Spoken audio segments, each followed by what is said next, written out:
इसके पहले हमने क्वेश्चन 4 तक हमने हल किया था। क्वेश्चन 5 जो है यहाँ पर सामने है, इसको हम लोग हल करते हैं। सिंपल सवाल है, कह रहा है कि 5 × 10⁻⁴ कूलाम आवेश पर, ये क्या दिया हुआ है, 5 × 10⁻⁴ कूलाम आवेश पर, यानी ये आवेश दिया हुआ है। आवेश को हम लोग किससे दिखाते हैं, क्यू से।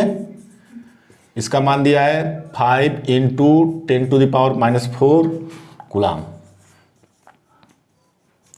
कह रहा है कि ये जो आवेश है इस पर 2.25 न्यूटन का बल कार्य करता है। आप देख रहे हैं कि जो आवेश है इस पर बल जो काम कर रहा है, बल को हम लोग F से शो करते हैं।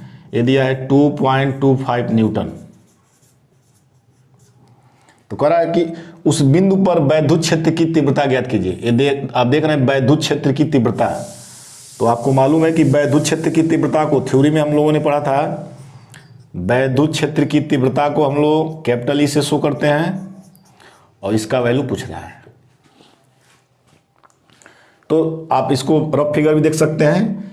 लिखा है कि 5 × 10⁴ कूलाम आवेश। यहाँ पर मैंने एक आवेश बना लिया जिसका वैल्यू जो है दिया हुआ है 5 × 10⁻⁴ कूलाम। ये आवेश हो गया।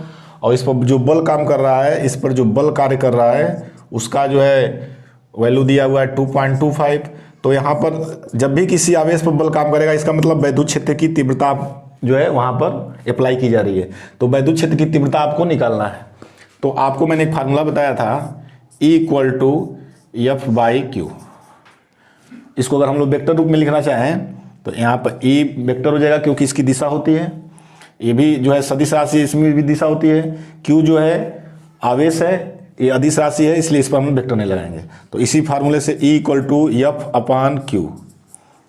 तो F का वैल्यू है, मालूम है आपको कितना दिया है, 2.25, और Q का वैल्यू दिया हुआ है 4 × 10⁻⁴। इसको अगर हम लोग हल करते हैं तो आप देख रहे हैं वहाँ पर ऊपर जो है 2 अंक के बाद दशमलव है ना, इस साइड से 2 अंक के बाद। तो इसको दशमलव को हटाने के लिए हम लोग 2.25 और इसमें 100 का जो है मल्टीप्लाई कर देंगे। तो नीचे भी 100 का हम लोग मल्टीप्लाई करेंगे। आप देखिए यहाँ पर भी मल्टीप्लाई, यहाँ पर भी मल्टीप्लाई, × 10⁻⁴। अब इसको जो है मैं यहाँ पर हल कर दे रहा हूँ। E जब इसमें 100 का मल्टीप्लाई करेंगे तो ये हो जाएगा 225। अब इसको हम लोग लिख सकते हैं 5। 100 का मतलब होता है किसी, यहाँ 100 है, इसका मतलब लिख सकते हैं 10⁻², इस पर पावर है। और ये लिखा गया है 10⁻⁻⁴, इसको ऊपर ले जाते हैं तो ये हो जाएगा 10⁻+4, या यहाँ से देख सकते हैं आप 225 × 10⁻⁴ है। इस 2 को भी ऊपर ले जाएंगे तो ये हो जाएगा 10⁻⁻2 और नीचे है 5। इसको जब डिवाइड करेंगे, इसको डिवाइड करेंगे तो इसको इससे डिवाइड किया जाएगा तो 4 और 5, 45 बार में जो है ये डिवाइड हो जाएगा इनटू, अब 4 में से -2 कर देंगे तो ये हो जाएगा, अर्थात इसको लिख सकते हैं 4500। और E का जो यूनिट होता है, जिसको मात्रक कहते हैं, E का यूनिट होता है न्यूटन प्रति कूलाम। इस फार्मूले से देख सकते हैं यूनिट। E का यूनिट जब भी निकालना हो तो F का यूनिट चाहिए, और इस F का यूनिट होता है न्यूटन और Q का यूनिट होता है कूलाम। ये जो है हमारे क्वेश्चन का आंसर हो गया। क्वेश्चन देखिए, क्वेश्चन 6 है, एक अल्फा कण, यहाँ पर केयर करिए। एक अल्फा कण जो है 15 × 10⁴ न्यूटन प्रति कूलाम के वैद्युत क्षेत्र में उपस्थित है। तो ये अल्फा कण जो है, मैं इसको आपको दिखा दे रहा हूँ कि ये वैद्युत क्षेत्र में स्थित है। वैद्युत क्षेत्र को हम लोग वैद्युत बल रेखाओं के द्वारा प्रदर्शित करते हैं, और इस वैद्युत क्षेत्र का मान दिया हुआ है 15 × 10⁴ न्यूटन प्रति कूलाम।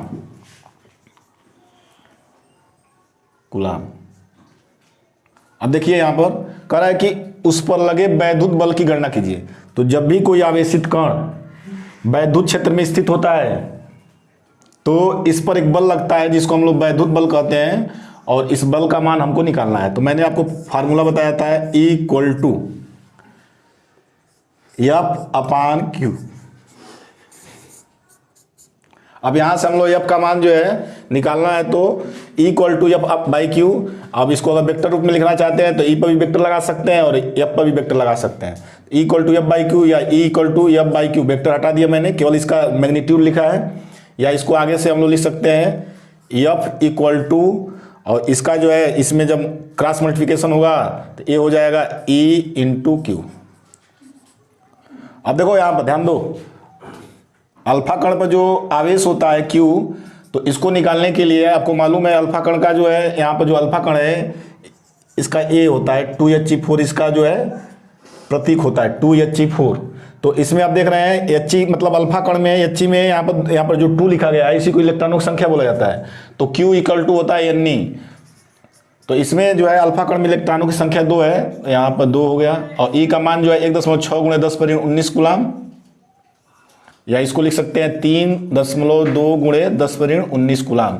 यहाँ से हमने Q निकाल लिया, अल्फा कण पावेश ये है, अल्फा कण पावेश Q Ne फार्मूले से लगा करके हमने निकाल लिया यहाँ पर। तो F इक्वल टू E का वैल्यू दिया हुआ है 15 गुणे 10⁴, और Q का वैल्यू दिया हुआ है 3.2 इंटू 10⁻−9 19 है यहाँ पर 19, ठीक। या F इक्वल टू हो जाएगा, आप इसका गुणा कर सकते हैं, तो 0 हुआ और 45 एक 46 45 48, और एक अंक के बाद डिसिमल लगा देंगे। जब आप 15 का 3.2 मल्टीप्लाई करेंगे तो 48.0 हो जाएगा, और इस पावर को हम लोग ठीक कर लेते हैं, यहाँ पर 4 है और यहाँ पर -19 है, जब इसको घटाएंगे तो हो जाएगा -15। तो F इक्वल टू हो जाएगा, इसमें से आप जो है इसको लिख सकते हैं 48 इंटू 10⁻−15, और आपको मालूम है बल का जो यूनिट होता है वो न्यूटन होता है। तो जो वैद्युत बल हमको निकालना था वो इतना यूनिट आ गया। आप यहाँ पर सब लोग ध्यान दें, ठीक है।